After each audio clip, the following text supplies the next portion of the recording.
Okay, good evening everyone. Thank you for joining me. It's Tony Gates here once again, your host for our course all about managing tantrums. This is our fourth session out of 5 in our course on managing tantrums.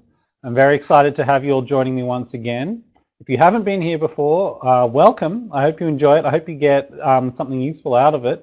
It is a course, so we're building on what we've learned in the previous weeks, but of course you can ask questions. And hopefully you've had a chance to look at some of the recordings and some of the handouts if you haven't been able to join us before. Just a reminder that this is a live session, so everyone here is a real person. And you have, the reason we do that is so that you have an opportunity to interact with us. That can be through commenting or chatting with each other in the chat box on the left of the screen. That's if you're on a computer. Or asking questions, participating in activities, that sort of thing.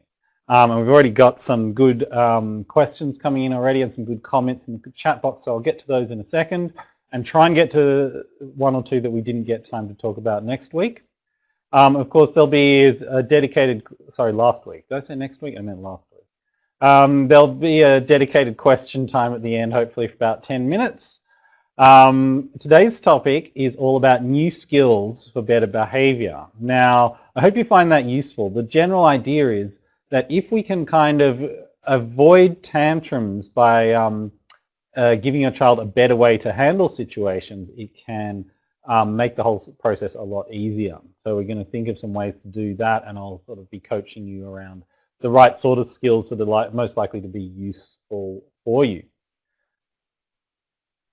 So welcome everyone. Thank you for being here. I hope you've had a great Wednesday and your week's been going well.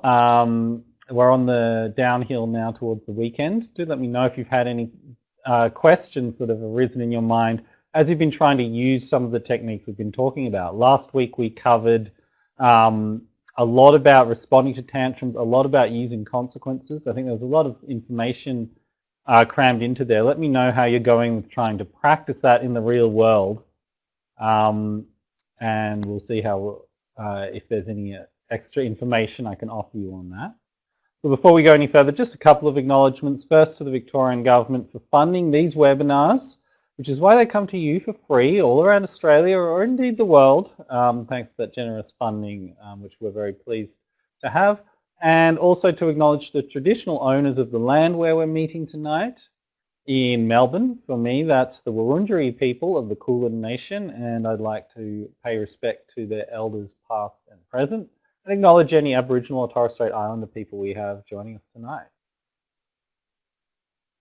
Of course, as always, parenting, managing tantrums, managing behaviour can be a sensitive topic. It can cause a lot of stress in families. We're aware of that.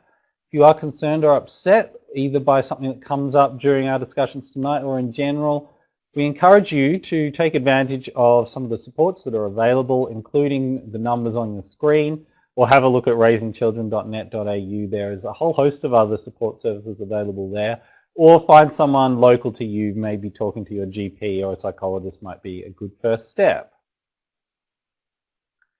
Here's an overview of the course, just as a reminder. Maybe I'll take myself off the screen so you can see this a little bit clearly. More clearly, we've completed 3 sessions so far, including number 1, psychology of tantrums, number 2, assessing your own child's behavior, and number 3, influencing your child's behavior. That's what we did last week. And tonight we're up to number 4, new skills for better behavior. Next week will be the future of tantrums in your family, which is all about kind of the broader context, some extra info about why tantrums happen, why difficult behavior happens, and any aspects of your family life that you might be able to fine-tune. Now, before we go any further, we did have a couple of questions. Let me just get back to those. Bear with us if you weren't here last week, or feel free to pop in your own questions. And we had one from Megan, and I think a few other people echoed it, around using the distraction technique, which we've talked about replacement behaviors a lot in this course, including just kind of generally positive behaviors that might get in the way of the tantrum happening. So that's what I believe we're talking about there, Megan, with the distraction technique. And Megan was saying she feels like it worked, but like she's ignoring the bad behavior and not disciplining disciplining it appropriately. Now that's okay. That's not an uncommon way for people to feel, and I would encourage you to stick with it. Now remember, there is a hierarchy of replacement behaviours that we prefer. Ideally, we'd like one that achieves the same purpose. But if your replacement behaviour is doing the trick, that is wonderful, and you don't need to feel like you have to be providing some sort of negative consequence for difficult behaviour to be doing your job or to be effective. So you may never have to use any sort of negative consequences.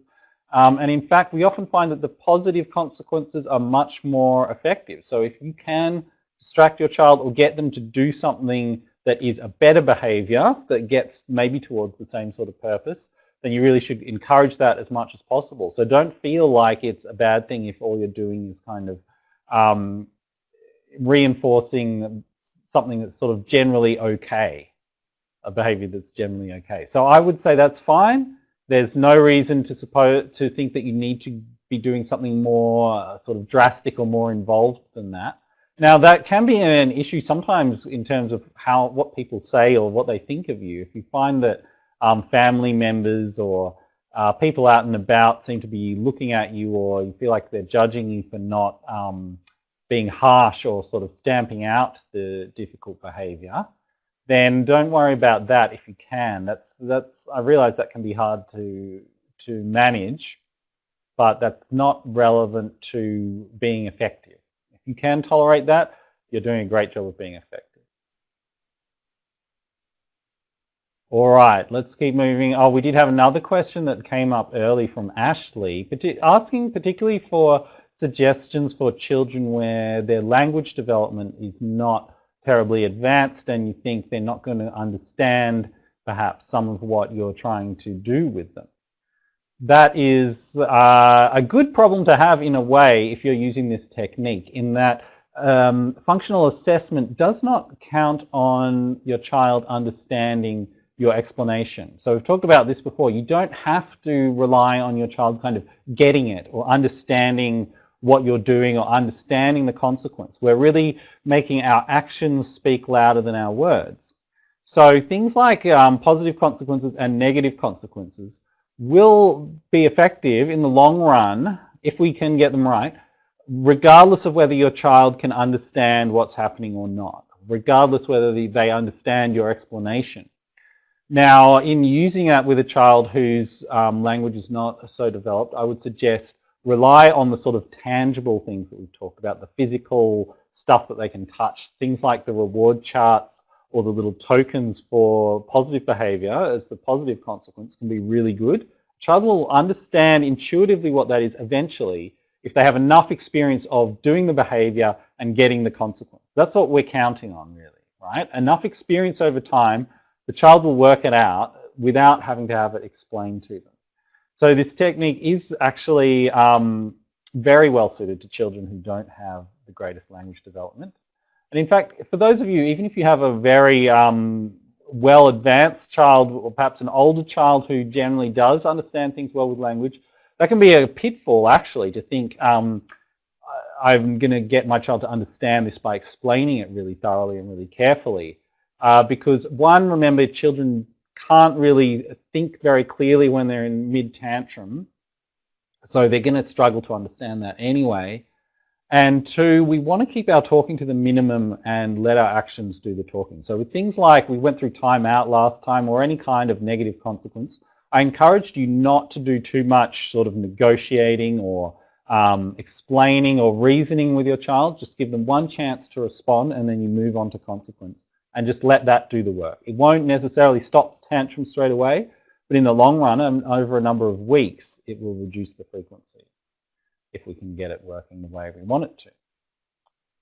Hope that helps. Let us know if we've got other questions. Chantel, you just had a comment around timeout has been working well for you. I'm glad to hear that.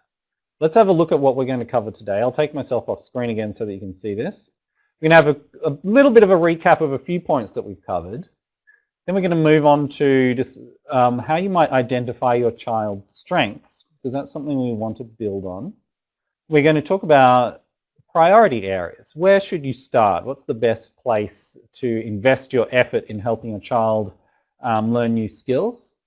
You can talk about some examples. That's just sort of like from my experience that might be useful to you. Some suggestions, not necessarily an exhaustive list.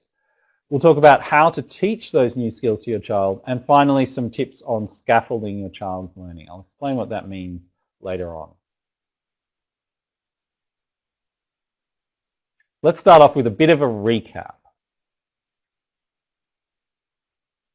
Now, there's just a few points I wanted to mention here. You might recall from 2 sessions ago, we talked about replacement behaviours. We made a few points there, but one idea was we need good replacement behaviours to be doable. So there's this principle of there's a level of difficulty involved. And particularly for young children, and particularly when we're in the tantrum mindset, things are very hard to handle. Remember, the child's feeling overwhelmed and frustrated, everything becomes more difficult. So, a good replacement behaviour needs to be fairly easy. This is where learning new skills can come in. We can actually make replacement behaviours more doable by increasing your child's skills. So that's why this can be really useful in the long run. You can increase the range of possible replacement behaviours that you have at your disposal. So for example, if your child tends to have a lot of tantrums around sharing or playing with siblings, and you might find that you can use more replacement behaviours if you're able to teach them new social skills or new ways of engaging with the people around them. And that could be very effective in the long term, because then you can prompt those and get those happening instead of tantrums. Now remember our little psychological model of how tantrums occur. Let's go through this once more, because I just want to make a point here. Remember, we have a child with their particular genes and experiences, their temperament, trying to interact with the world and trying to succeed in doing so, whatever that means for that particular child. And it doesn't always go to plan, which means you're going to get some frustration when that happens, and that could lead to the child feeling overwhelmed, and that's what leads to this kind of tantrum behavior that you see on the screen there. Now, what about frustration in particular? We can target that by teaching new skills, because just imagine the frustration is usually you can't get the result that you want. That might be because you lack the skills to get what you want from the world. So if we can increase a child's skills, help them along their developmental pathway as much as possible, you can imagine that that might reduce their frustration, right? Just like when you're trying to learn something new, it can be very frustrating, and you might feel like spitting the dummy, so to speak, at times. As much help as possible is going to reduce that likelihood. So that's all I wanted to recap. Let me know if you've got any questions about that. I know we've got some questions coming in already. I'll just keep moving a little bit, and then we might pause for some of those questions. I have seen those come in, Sandrine, Rebecca, and Alicia, but I'll come back to those in just a second. So first of all, let's have a little bit of a chat about identifying your child's strengths. Now, why would we do that? Well, first of all, what do I mean by strengths? Strengths are just what your child is relatively good at. I don't mean relative to other children. I mean relative to other domains of their own behavior. So if your child perhaps has a language delay, we would say, well, maybe talking isn't their strength, but perhaps physical movement is their strength. Or perhaps they are actually quite good at paying attention. Or perhaps they have a strength in counting, or they have a strength in being gentle or being sociable. And that doesn't mean that they have to be more sociable than other children, just that that's a relative strength for them. Something that you noticed about your child that you're like, oh, they seem to be interested in or a bit more capable in this sort of area. So we want to think about our children's strengths, and some good things that can come from that are, one, we can reduce difficult behavior. That's obviously one of the main reasons we're here. But also, the second point there, we can improve a child's self-esteem. Now, why would that be relevant to tantrums?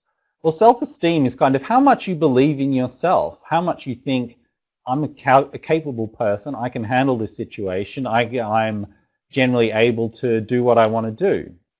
If you have that feeling, you're much less likely to get frustrated. You're much more likely to use something like a replacement behavior to deal with the situation. Sandrine, your child's strength is having good lungs. Perhaps you have a loud one. And finally, it also helps improve social value. Now, that means that other people around your child will come to appreciate them more. So if your child has a good repertoire of strengths, or sorry, a good repertoire of skills that they're building, perhaps helping other people out or being easier to get along with or socializing better, other people will like your child more. That's just sort of like the way the world is. And that can be really good for children too. And it means that they'll get more positive feedback over time about their behavior. Again, that's like a positive consequence that the world is giving your child for their good behavior. All right, let's keep moving. Now, every child has strengths. As I just mentioned, we're talking about relative strengths here. Every child will have them, and if you aren't sure of what your child's might be, let us know, and we might see if we can help with that. It's a bit tricky from afar, but generally, you need to just spend a fair bit of time observing your child. Strengths can be found in all sorts of situations, and interestingly, not always good situations either. You might in fact be able to identify some strengths that your child is demonstrating when they're having a tantrum. That might be communicating their feelings, or it might be that you kind of recognize, oh, they're really trying to use this strength of theirs around physical play or something, but it's not gone to plan. Okay, I can see that that's a strength even though it hasn't worked in this particular situation. So what you have to do is just observe the child across a whole lot of different situations, and you should be able to come to some fairly logical conclusions about what the child's drawn to, what they seem to move through a bit more easily than other kinds of challenges.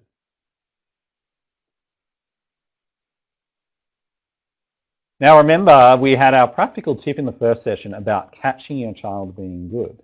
That's really the same technique around using your attention that we need to employ again to identify your child's strengths. I want you to really be watching your child. Anytime you catch them being good, it's possible that they're demonstrating a strength there. They're sitting, even if they're just sitting quietly, doing something that you've asked them to do. That's a strength. Following instructions, that could be a strength for your child, even if they don't do it all the time. You might be pulling your hair out thinking, you know, my child is really difficult, they're not following my instructions, but they might actually follow them sometimes, and you could say, well, you know, in the grand scheme of things, this is a strength that we could build on. Now, I want to do a little activity here. I can see you guys having a great chat in the chat room. Keep it going, but I want to interrupt just for a moment with a little activity. Given what we've just talked about, what are your current thoughts? Could you have a go at typing in what you think might be your child's strengths? Maybe just one per person at this stage. Even if you can't think of anything particularly useful, that's fine. Just have a go at typing in something that you think might be a strength. And I also want you to think about how could that be used to your advantage. You don't have to answer that second part, but just have a go at typing in a strength for your child.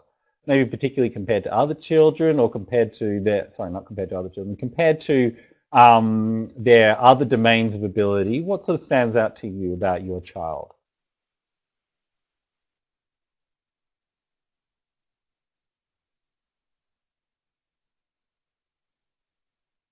Thick and fast.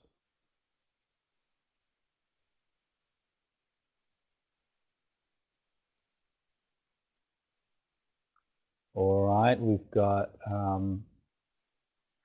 Alicia, your child is creative. Nicole, social, that's good. Good at sharing or giving, Deanna. Robin, also social. Borna, dancing. Helpful, Sarah. Understanding, communication, pack up skills, communication. Empathetic, good one, Rebecca. Being helpful when in public. Helpful, very nice. Wriggling count, Gemma. Sure, I guess, depending on if that wriggling is causing a lot of problems or not. But it could be a strength around their sort of physical movement, their sort of body attitude. Sociable, adaptability, manners, that's good to hear, Rebecca. Helpful, wow, we've got quite a few very nice and helpful children. That's lucky for you guys, isn't it? Or else you've worked hard to help them to do that. Social, caring, helpful, determined. Very nice, folks. Thank you. I can tell that you understand what we're getting at here. So just hang on to those suggestions that you've come up with, all those little things that you've identified, because we're going to think about, is that something that we can use to help with tantrums? Can it be part of a replacement behavior? Can increasing those skills or developing a new skill that draws on those strengths help with tantrums? So that's what we're going to move on to now. Let me just pause for a sec because I did want to answer a couple of questions that had come in.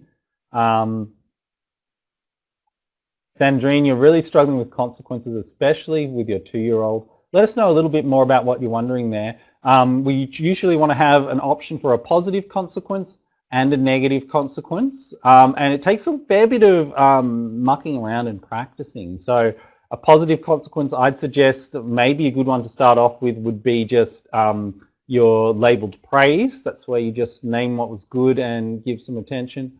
A negative consequence could just be just name what was good and give some attention.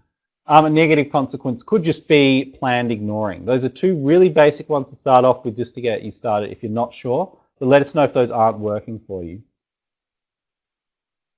Rebecca, what options are there if there isn't an appropriate place in your home for timeout?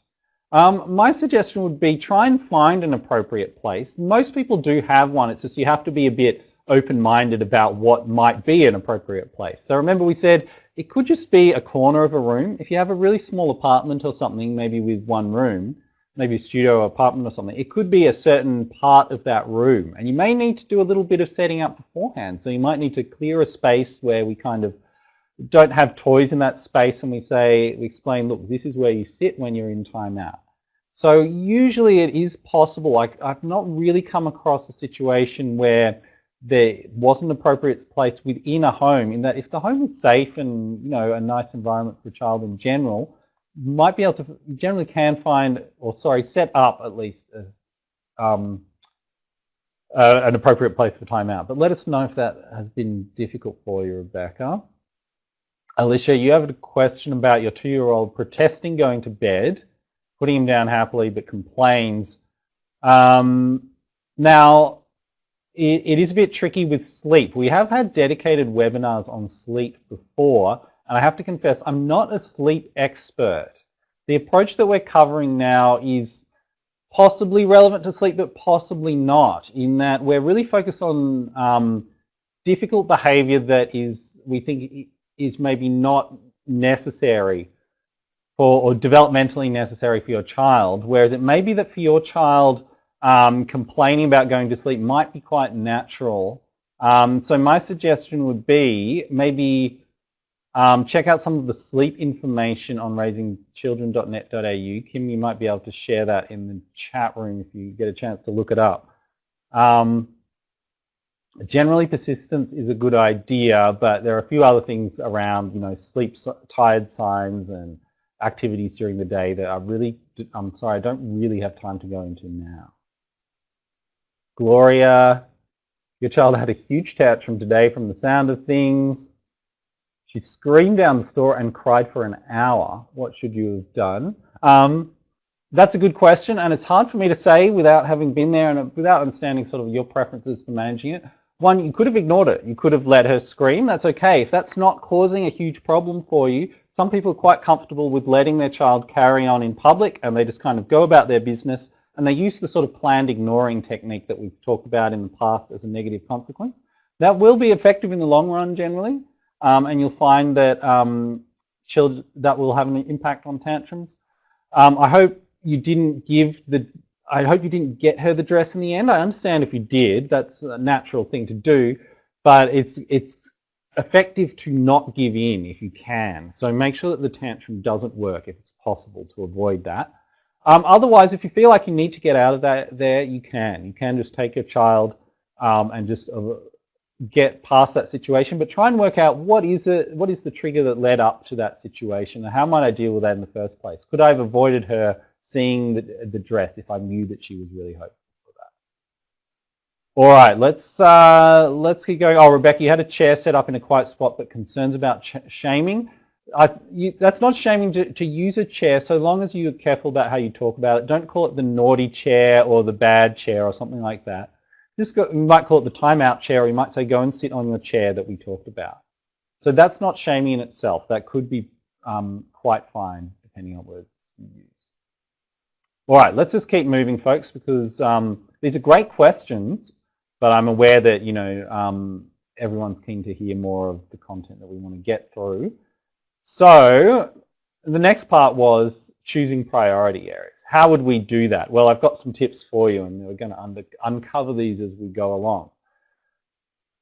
It's most effective if you focus on building skills that build on strengths. So we've already talked about strengths and the importance of that. So that's not news to you. So if you're thinking about building a new skill that might help your child, see if you can tick these off in your head, or how many of these you can tick off. You won't be able to tick off all of them. So number one, build on strengths. Is it a skill that was building on something your child's already reasonably good at? Is it possible that that skill is used in daily activities? Is it something that they can kind of rehearse quite a lot? And is it going to help them throughout their day-to-day life? Things like, getting dressed. That's a classic example. You use that every day. Is it used often? Again, that's related, but it doesn't have to be daily. It doesn't have to be part of their routine, but they might do it a lot. So it might be asking someone to share, or a skill of communication. Help them be viewed positively by others. So is it kind of a pro-social sort of skill, or it doesn't enable them to do something that other people will like? So is it perhaps they can help someone else out, or is it they can help themselves so that they're not having to ask someone? Is it one that they want to learn? So that's another one. Like, is your child actually really motivated to learn how to do something? That could be a great place to start. Your child seems to get very frustrated about, when they're hungry. Maybe they'd actually enjoy learning how to fetch their own food. And finally, does it build independence? So remember how we talked about frustration and overwhelm and the possibility of building a child's self-esteem? Try to think of skills that would help your child be more independent. That's a really good category to think about. And we might not necessarily intuitively realize that all of these things would help with tantrums, but they do. And if you kind of look at the behavior chain, you'll recognize that, if my child had maybe a bit of skill that builds their independence earlier on in this behavior chain, we might have diverted this tantrum. Next, you have to choose an expected standard. So we're going to say, all right, I've got a target skill in mind, but now how accurate do I think my child should be with this skill? That is, suppose I say, I want my child to learn how to get dressed in the morning. Do they need to be able to put on certain clothes, or am I happy for them to put on whatever clothes they want? Then there's quality. How well will they do it? Do they need to get themselves completely dressed on their own, or am I fine for them to put their undies on and I'll help them with the rest? Or, do they need to put one of each item of clothing on, or I'd say they're not quite doing it as well as I'd hoped. Second time, how long should they be doing this for? That will only apply for some skills, but say it's something like brushing their own teeth.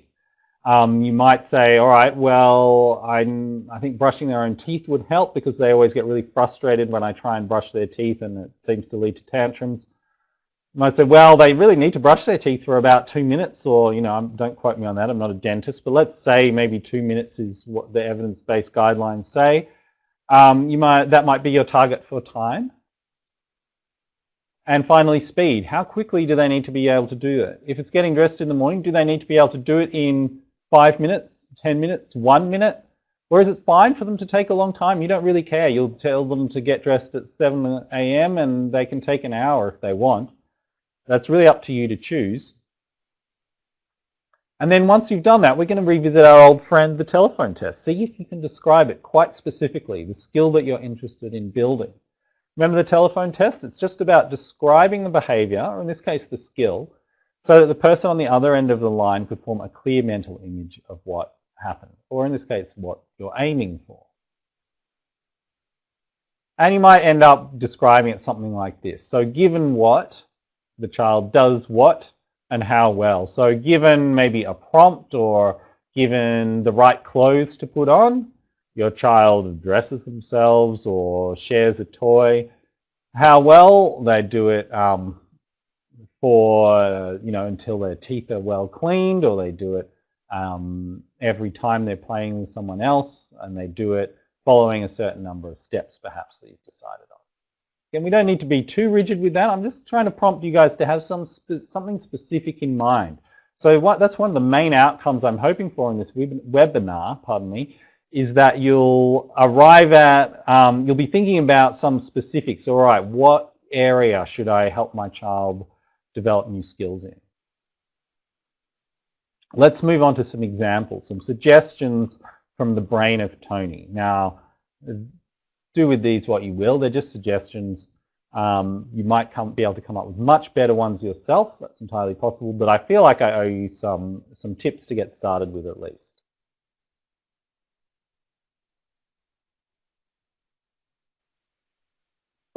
First option, and this is a pretty classic one that you might have thought of already, is skills around your child entertaining him or herself. So you could see how this would play into things like replacement behavior quite clearly. If you decide a replacement behavior is your child to do something, to get out of that high risk situation, then being able to entertain themselves might be really useful. So for example, playing with blocks like you see the child in the picture here, that could be great, couldn't it? If you decide, all right, my child's having tantrums, I can see the trigger coming on. I'm going to divert this by saying, hey, I want you to go and play with your blocks for 15 minutes. If your child can do that, it's much more likely that that will be effective. But if they're kind of like, I don't really know, I don't usually do that by myself, it's less likely to happen. Other examples of entertaining him or herself could be, drawing is a classic example. It could be jumping up and down. It could be dancing. It could be playing with dolls. It could be screen time if you decide that's appropriate, and your child can, maybe a skill is that you might want your child to set them up for that for themselves.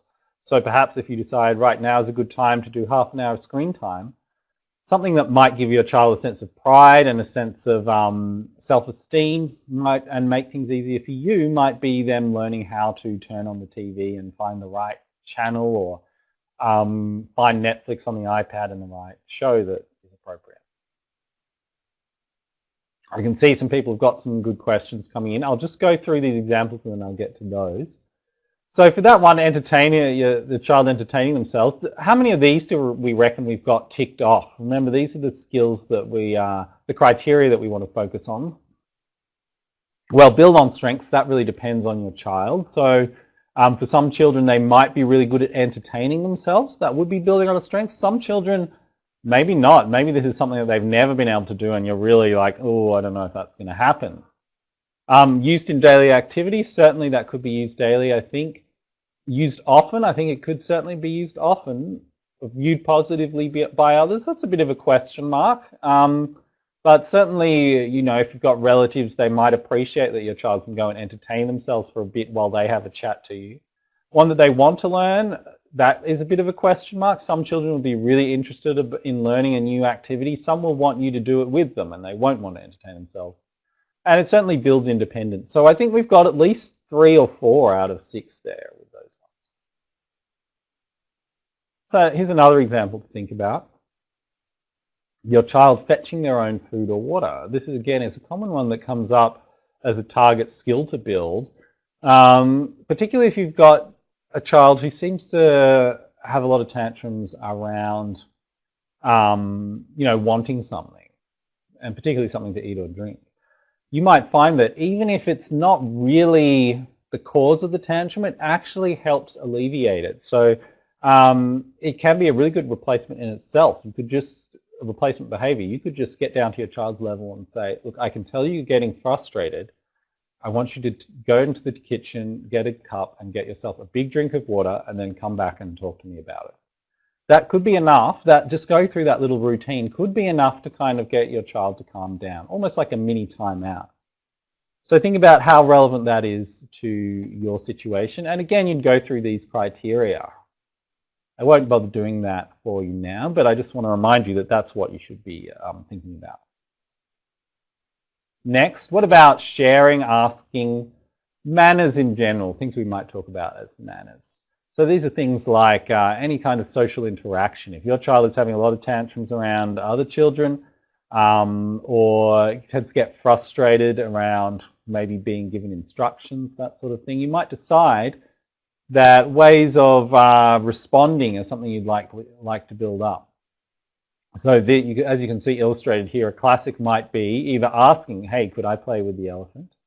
Or offering the elephant. If you think part of the problem is your child gets frustrated around sharing, you might decide, look, they really need to learn some skills around sharing. That's my target replacement behavior. They really need to understand that that involves kind of making eye contact with the other child, holding out the toy, or maybe putting the toy in front of them, smiling at them, maybe something like that. Those are all skills that might seem obvious, but your child might actually need some deliberate instruction in. So again, think about how many of those you would tick off. Communication, another classic example of a skill that might help reduce your child's tantrums. So for example, here we've got a young boy demonstrating some sign language. If your child has limited language abilities, would these help? Particularly relevant for children with additional needs, they can make a big difference. So think about if your child's frustration seems to come from people aren't responding the way they want, they're hitting you a lot or they're getting angry at you, just maybe there's a possibility that some extra communication might help, particularly with intervening earlier in the behavior chain. Maybe the crisis could be averted if they could just learn to say, please leave me alone for a minute, or I need some space, or I really need a hug, or I want your attention, or anything along those lines. And generally communication is something that can help children in all sorts of ways, not just with behavior.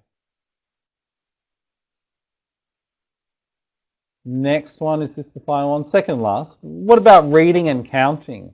We've talked about maybe counting as a replacement behavior, one that's sort of like generally okay and might get in the way of tantrums. I wonder if that would be useful for you as a skill to build up. So if you decide your child's sort of just learning to count, they might be kind of excited about that. And that could be something that you practice as you go out. And if you can build their skills, they might be more likely to do it. So if you say, hey, we need to calm down for a sec, I just want you to count to 20, or I want you to count every shopping cart that we go past.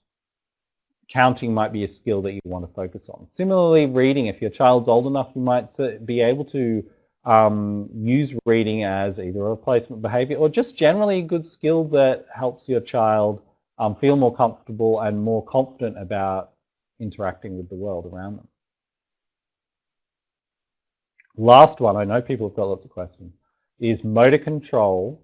Again, a classic one if your child's got additional needs, or for typically developing children too. Motor control can be a great way for them to kind of just enjoy sort of the bodily sensation of being able to do things more effectively with their bodies. Motor control just means controlling your muscles. And so that can be great for all the reasons that we talked about earlier in terms of building skills. So think about, is there something where you could focus on maybe around using cutlery? Would that help reduce tantrums? If your child has a lot of tantrums around food, just being able to use cutlery and sort of the satisfaction or the concentration involved in that might help reduce tantrums. Or, drawing. If they would enjoy being able to draw better, to hold a pencil or to control a crayon more, that might be a really useful asset to you. And again, we'd apply this rubric to thinking about, is it the right priority for us? Okay, that's all I wanted to say about examples of new skills. I'll just take a moment now to look at some of your questions because I know we had a few coming in. So just give me a moment here, folks. Sandrine, you've got a problem with your son perhaps not listening or not responding. He tends to be too mischievous and throwing food, particularly around meal times.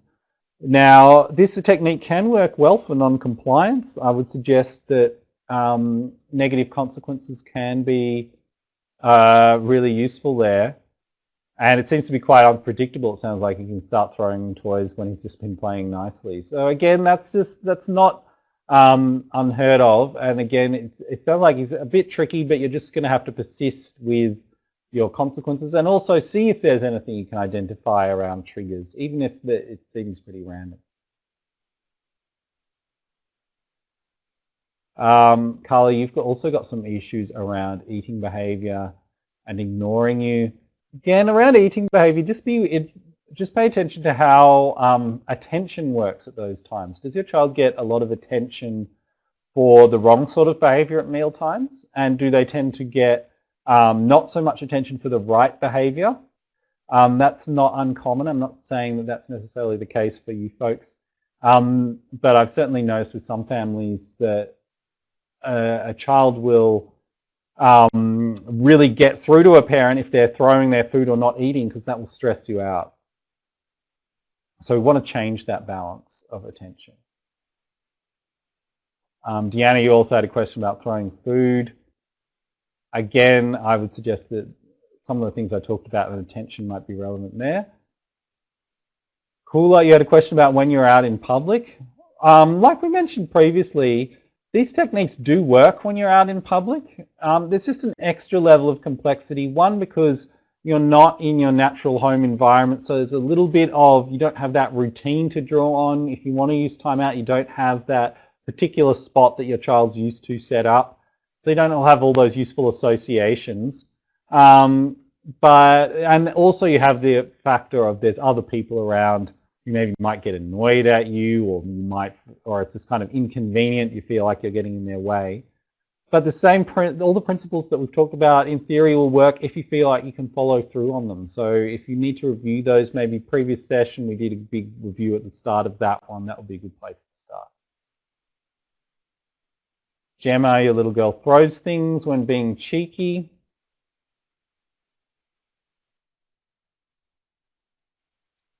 Got frustrated. Yeah, that's not uncommon. It sounds like that's a typical sort of frustration situation.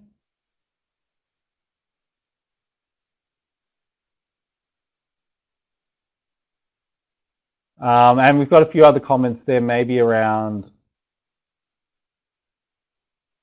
the tantrums relating to maybe seeking sensations or something like that. Sandrine, you're struggling with what consequence to use. I wonder, does attention work for you, or is there some reason that attention is not the way to go for your family? Let us know. All right, let's keep moving, folks. Thanks for your questions and comments. I know people have made some really good comments too. I won't read all those out, but you can see them there in the chat box. Let's have a talk about teaching new skills. I'll just come back on the screen for a second. I don't know why, just to remind you that I'm here in person. So there's a particular process we want to go through with teaching skills. And so there's some pointers on your screen right now, and let's talk those through. Because we want, you may need to use these. You may find it quite intuitive to teach your child new things. But some things that help are, firstly, verbal instruction. As you can see there, it can be good to describe what's required. So saying, all right, we're going to get dressed. First of all, I want you to pick up your shirt. Next step, I want you to find the big hole, and then I want you to pull it over your head, things like that. That may not be enough. Of course, if you have a child where language is not their strength, they might struggle to understand verbal instructions. So I want to encourage you to go beyond that if you need to. Demonstration is a good idea along those lines. So you might be able to do the skill yourself so that they can see what it looks like. That would potentially help quite a lot. Why not do it with them? So a classic example here that I'd like to bring up is maybe sharing. So often we kind of tell children, hey, I want you to share with such and such, and then we go away and we sort of expect them to do it. You may find it helps to actually sit down and go through the motions and saying, look, this is what happens. We take this and we give it to them, or it's their turn, so now we sit here and we wait and we watch, and you're doing it with them. So demonstrating can be really helpful. Gesturing is another one along those lines where you're kind of doing the motions, or you're pointing, or you're indicating things in their physical environment, maybe indicating the particular toy that you want them to share, or you're gesturing with the toothbrush to show that that's what they need to use. And physical guiding, like in the picture here, you might find that you need to get more hands-on. You need to take their hand and show them exactly what's involved. Children don't always, well, children generally don't have the same sort of body awareness that we've built up as adults. So demonstrating doesn't always work as well as it will with an adult. You kind of have to get in there and show them, no, this is the hand that you're supposed to use. No, you need to kind of straighten up, or you need to sit down first. So let's kind of sit them down to help them with that process. So that's some tips on how you would go about teaching skills. Emma, what about hitting with frustrated? When frustrated, that's a question. Hitting is like any other difficult behavior that we can manage with this process. So we want to go through the trigger and consequence, try and work out the purpose of the hitting, tailor our response to that as much as possible, try and come up with some consequences, and some replacement behavior. So if your child is getting frustrated, what would you like them to do instead of hit, Emma? The hitting is one where we often say don't hit. That can be less effective than giving them an alternative. So it might be something like, I want you to hold something to keep their hands busy, or I want you to give me a hug, something like that, so that they're not hitting. Again, you might decide that that's not quite the right way to go. You need to feel out what this, how this applies to your family. Now, finally, last topic, we're actually on time for once, I can't believe it, folks, is how to scaffold your child's learning. Now, scaffold just means build up over time, or break something down to smaller chunks so that we can make it easier to do. So we might think of this as stepping stones. If you've heard of that, it's a useful sort of analogy. It just means that we're breaking something down into chunks, smaller little bits. So if your child, say, I know I keep using the same examples, let me try and think of a different one. Maybe skills of communication. If you want your child to learn how to ask for your attention, you might think, all right, well, first of all, they need to say, excuse me. And then second of all, they need to say, or second of all, they need to wait for a response. Third of all, they need to say, could you please look at this, or something like that. So there might be 3 or 4 bits. Try and aim for like maybe 3 to 4 is a good number. Yeah, and you want to work on these over time. So you're not just going to start with them all at once, unless you think that that's manageable. But if you want to scaffold things, you're going to work on maybe one step and then build on the next bit and then build on the next bit. So, and then eventually you'll have worked your way up to doing the whole skill. So we're going to have a little example here. This is about making tea. Now, I don't think making tea is necessarily a skill that you'd want your child to learn depending on their age. Maybe it is a good thing. But I'm just using this because it's one that you might be able to relate to as an adult. Now, if you don't drink tea, maybe you don't relate to this, but it's just one that is kind of to get us out of the tantrums or child behavior mindset for a moment. Think more broadly about behavior, and then we'll bring it back to the difficult behavior in children. So what's involved in making tea? Can anyone tell me some of the steps involved in making tea? If you're a tea drinker, what would be the first thing you'd do if you want to make a cup of tea or a pot of tea? I'll give you a moment to type that in. Penelope, boiling the kettle, boil kettle.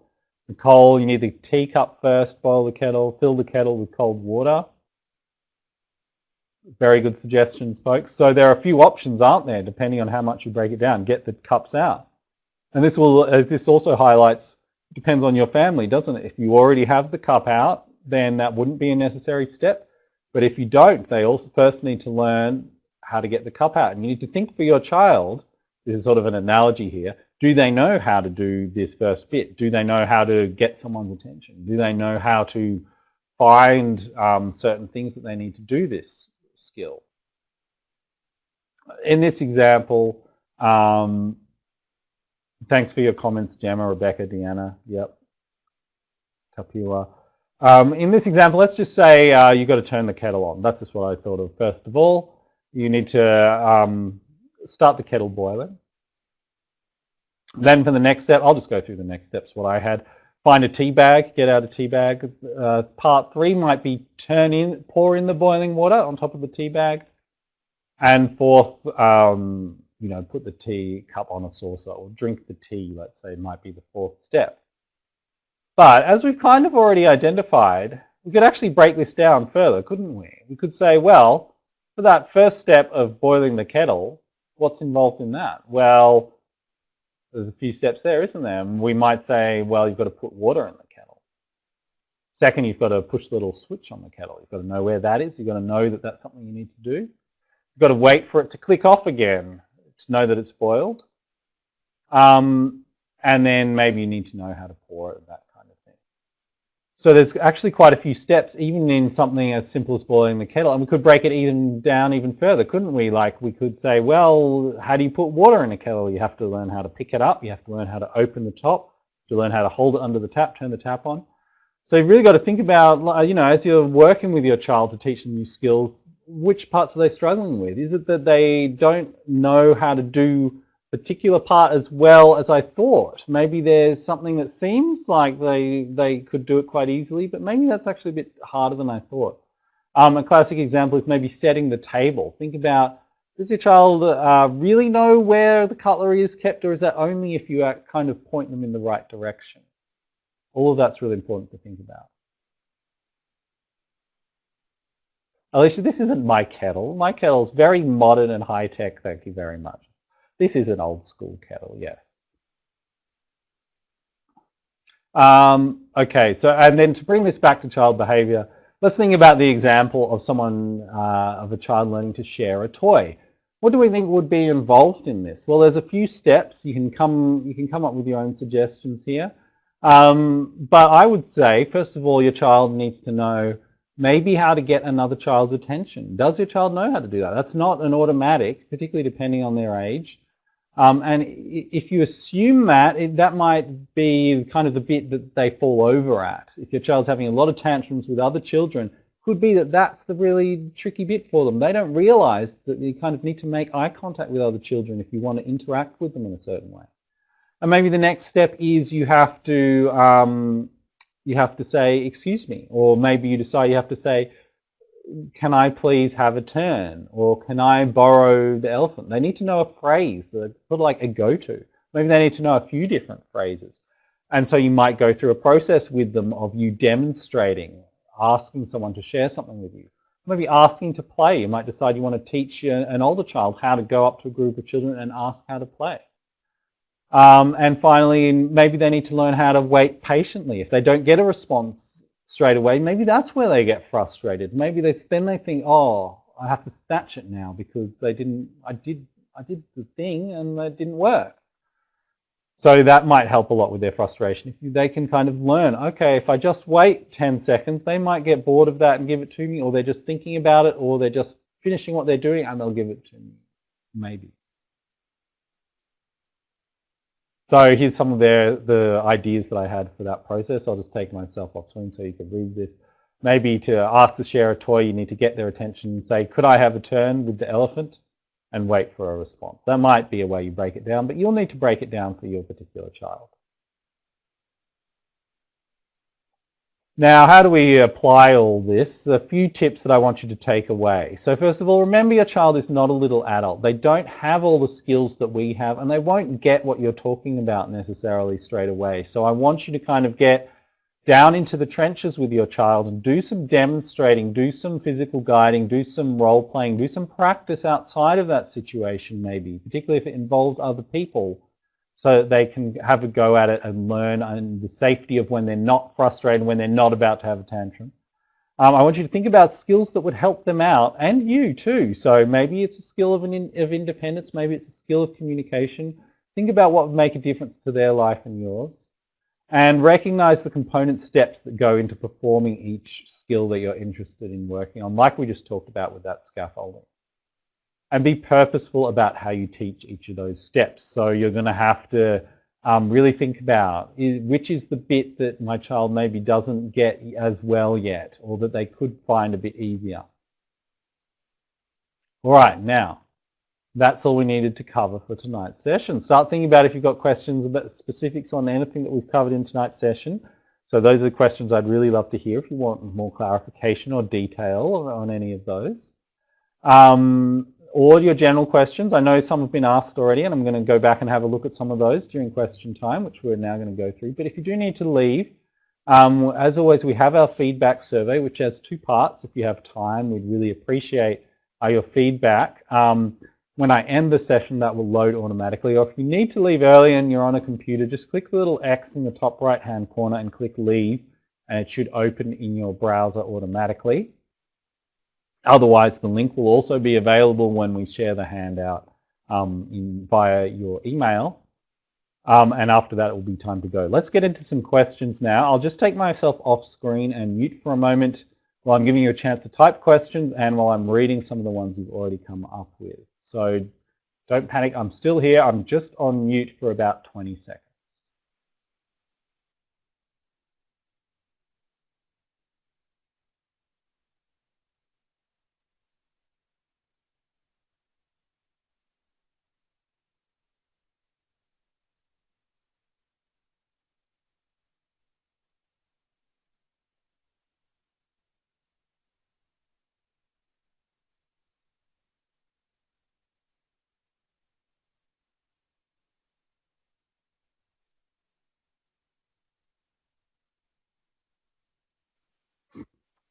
All right, cool. I think I just saw another part of your question from earlier, which was about your child getting frustrated when it's time to leave a place or doesn't get what he wants. For example, an iPad or a sweet treat.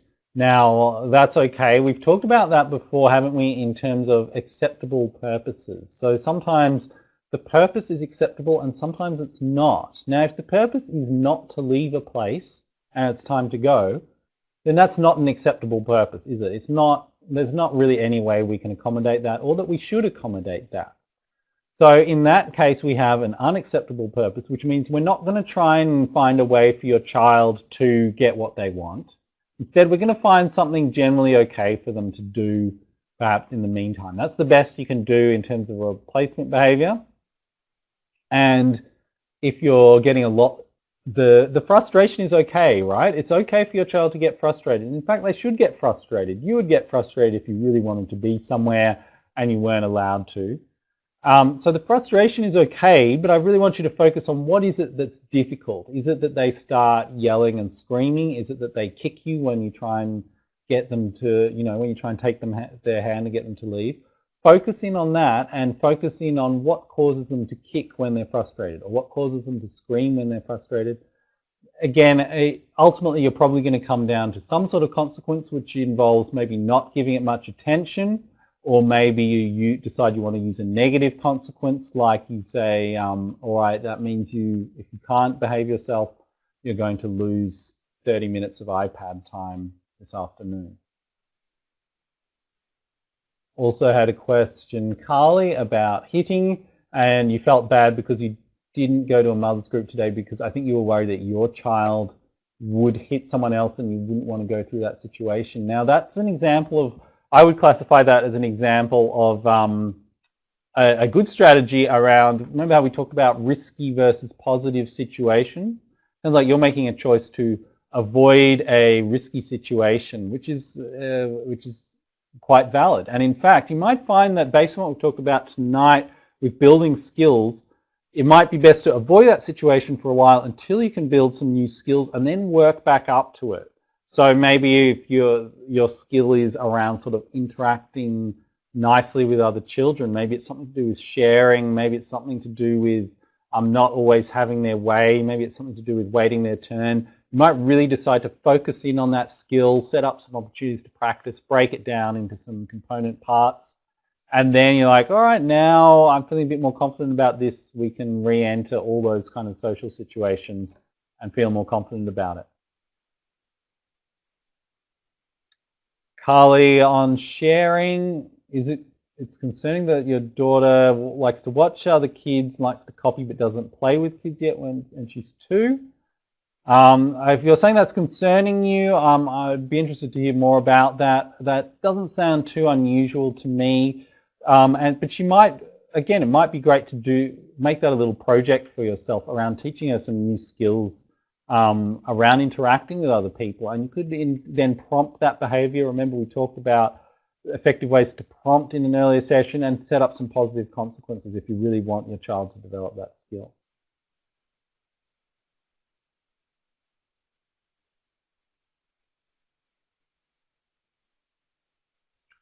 Olvido, your 2.5-year-old has tantrums about leaving childcare. That's a classic one that we hear about a lot, isn't it? First of all, make sure you have a talk to your child's educators at childcare. Make sure that you get them on board. They often have good ideas. And just brief them, let them know, look, we're a bit concerned about this. They're usually really good about getting on board. And often the best thing to do is get them engaged in an activity so that they're kind of not so focused on the act of separating from you, but get them engaged in something. If you can, stay maybe for 5 or 10 minutes, maybe do something with them until they're sort of having a good time, and then you can just slip out or, have a brief goodbye with less drama involved. But that's you're probably going to have a while of your child kicking up a fuss about that separation. It's not one that tends to go away particularly quickly, but the best you can do is just be calm about it and try and get them involved in activity.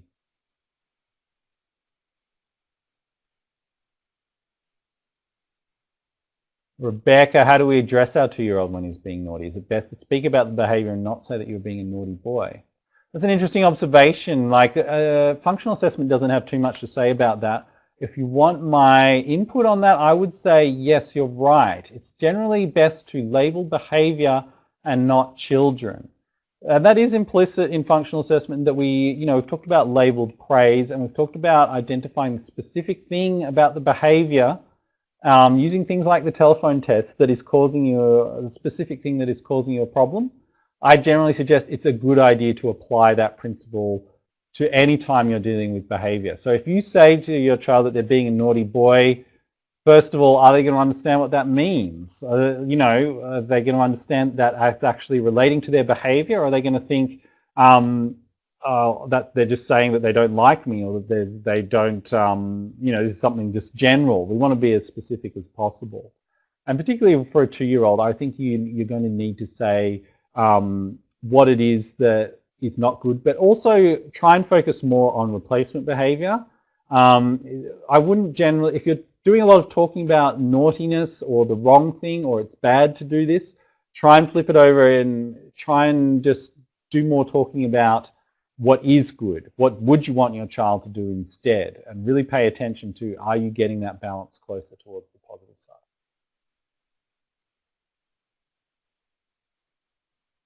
Nicole, you're after a suggestion for replacement behavior when you have to leave anywhere and your child doesn't want to go. If you travel by car, maybe find something fun that they can do in the car that they might look forward to, and say, all right, now it's time to go and do this in the car on the way home. It might be that you buy them something new that they're only allowed to do in the car, so that they perhaps look forward to doing that in the car. If you need to, really it's the act of kind of getting ready to go from that place, you might give them something to do, like find some special item that they like to carry. All right, find your blanket or whatever it is, so that you're ready to go.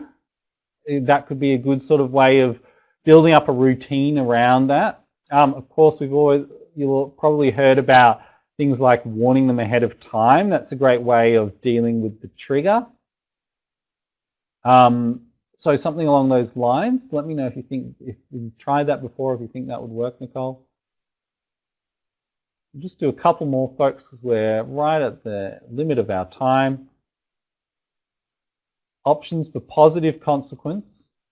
Okay, I'll just do that quickly, Alicia, because I think that's a good question that other people might be interested in. I'll just have to start the slides from last time. This will just take a second, folks. Let's find the positive consequence options would be this slide. Labeled praise, attention, rewards, food, or get out of doing something else. That's what we covered. So check out that session if you're not, or the handout if you're not sure what each of those involves. And finally, Carly, a little more info.